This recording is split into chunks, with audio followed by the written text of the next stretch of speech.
మాల్దీవ్స్ అనేవి ప్రపంచానికి పెద్దగా పరిచయం అవసరం లేని ప్లేస్. సెలబ్రిటీస్తో పాటు బాలీవుడ్, టాలీవుడ్ యాక్టర్స్ కూడా చాలాసార్లు ఎక్కువగా మాల్దీవ్స్ వెళ్తూ ఎంజాయ్ చేస్తూ ఉంటారు. దీనికి గల కారణం ఏంటంటే అక్కడ ఉండే బ్యూటిఫుల్ ఎన్వైర్న్మెంట్ అండ్ ఇంకా బ్యూటిఫుల్ బీచెస్ కూడా. అయితే ఇంత బ్యూటిఫుల్గా ఉండే మాల్దీవ్స్ అనేవి 2001 నాటికి కనుమరుగైపోతాయని తాజా నివేదికలు చెప్తున్నాయి. వచ్చే 7.5 దశాబ్దాల్లో అంటే రానున్న 75 సంవత్సరాల్లో మాల్దీవ్స్ అనేవి పూర్తిగా సముద్ర గర్భంలో కలిసిపోతాయంట. ఎందుకంటే గ్లోబల్ వార్మింగ్ కారణంగా ఈ మాల్దీవ్స్తో పాటు మరికొన్ని ఐలాండ్స్ అనేవి పూర్తిగా కనిపించకుండా పోతాయట. అందుకే ఈ ముప్పు నుంచి తప్పించుకోవడానికి మాల్దీవ్స్ గవర్నమెంట్ అనేది ఒక కొత్త ఏరియాని సృష్టించేందుకు ప్రయత్నం చేస్తుందట. అయితే ఈ ప్రయత్నం ఫలిస్తుందా, మాల్దీవ్స్ గవర్నమెంట్ అసలు ఏం చేయబోతుందనే విషయాన్ని ఈ వీడియోలో తెలుసుకుందాం.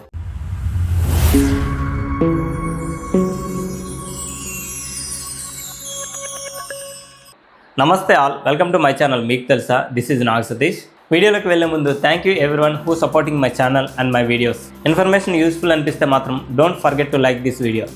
నేచర్ జర్నల్ ప్రచురించిన ఓ కథనం ప్రకారం 2001 నాటికి మాల్దీవ్స్లో ఉన్నటువంటి ఐలాండ్స్ అన్నీ కూడా పూర్తిగా మునిగిపోవచ్చని శాస్త్రవేత్తలు అంచనా వేస్తున్నట్లు తెలుస్తుంది. మాల్దీవ్స్లోని ఐలాండ్స్ అన్నీ కూడా 80% వరకు సముద్రం మట్టానికి కేవలం 1 మీటర్ కంటే తక్కువ ఎత్తులోనే ఉన్నాయి. ప్రపంచవ్యాప్తంగా సముద్రం మట్టం అనేది సంవత్సరానికి 3 నుండి 4 మిల్లీమీటర్లు అనేది పెరుగుతూ వస్తుంది. ఈ నేపథ్యంలోనే 2050 నాటికి లోతట్టు ఐలాండ్స్ అన్నీ కూడా మాయం అవుతాయని అంటున్నారు. దాదాపుగా మాల్దీవ్స్లో ఉన్నటువంటి 1200 ఐలాండ్స్ వరకు ముప్పు తప్పదని హెచ్చరిస్తున్నారు. అయితే సముద్ర మట్టాన్ని పెంచడం ద్వారా మాల్దీవ్స్ అనేవి మునిగిపోకుండా అక్కడ ఉన్నటువంటి ప్రభుత్వం అనేది కీలక చర్యలు తీసుకుంటుంది. సముద్రాన్ని కొంచెం కొంచెం పూడ్చుతూ కొత్త భూమిని సృష్టించే ప్రయత్నం చేస్తుంది. ముఖ్యంగా లోతట్టు ప్రాంతాలను మట్టితో నింపి నేలను పైకి లేపే ప్రయత్నం చేస్తుంది. ఇందుకోసం మాల్దీవుల అధ్యక్షుడైనటువంటి మొహమ్మద్ మెయిజ్ రాస్ మాలే అనే ప్రాజెక్ట్ని ప్రారంభించారు. ఇది మాల్దీవుల్లో కృత్రిమంగా భూ విస్తరణ కోసం చేపట్టిన ఓ కార్యక్రమం. నేచర్ నివేదిక ప్రకారం మాల్దీవులు కృత్రిమంగా భూమిని నిర్మిస్తున్నట్లు వెల్లడించింది. గత 5 దశాబ్దాల్లో మాల్దీవులు చాలా భూమిని తిరిగి సృష్టించినట్లు తెలిపింది. అయితే కృత్రిమంగా భూమిని నిర్మించడం అనేది చాలా ఖర్చుతో కూడుకున్న వ్యవహారం.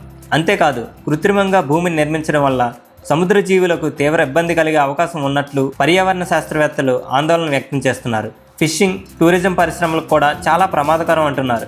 అయితే ఈ ఆర్టిఫిషియల్ భూ నిర్మాణం కొనసాగితే కొంతమేర మంచి ఫలితాలను అందించే అవకాశం ఉందని మాల్దీవ్స్ ప్రభుత్వం పెద్దలు అంటున్నారు.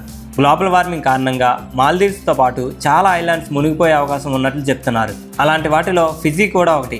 దక్షిణ పసిఫిక్ సముద్రంలో ఉన్నటువంటి ఈ ప్రాంతంలో ఎంతోమంది ఇండియన్స్ నివసిస్తున్నారు. కాబట్టి సముద్ర మట్టం పెరగడం వల్ల ఈ ఐలాండ్ అనేది కనుమరుగైతే మాత్రం అక్కడ ఉన్నటువంటి ఇండియన్స్ పరిస్థితి ఏంటా అని ఆలోచిస్తున్నారు. సో ఫ్రెండ్స్, తెలుసుకున్నారు కదా. వీడియోలో ఇన్ఫర్మేషన్ నచ్చితే ఒక లైక్ చేసి ఇంకా మీ ఫ్రెండ్స్ కూడా షేర్ చేయండి. మరిన్ని ఎలాంటి ఇంట్రెస్టింగ్ వీడియోస్ కోసం మా ఛానల్ తప్పకుండా ఫాలో అవ్వండి.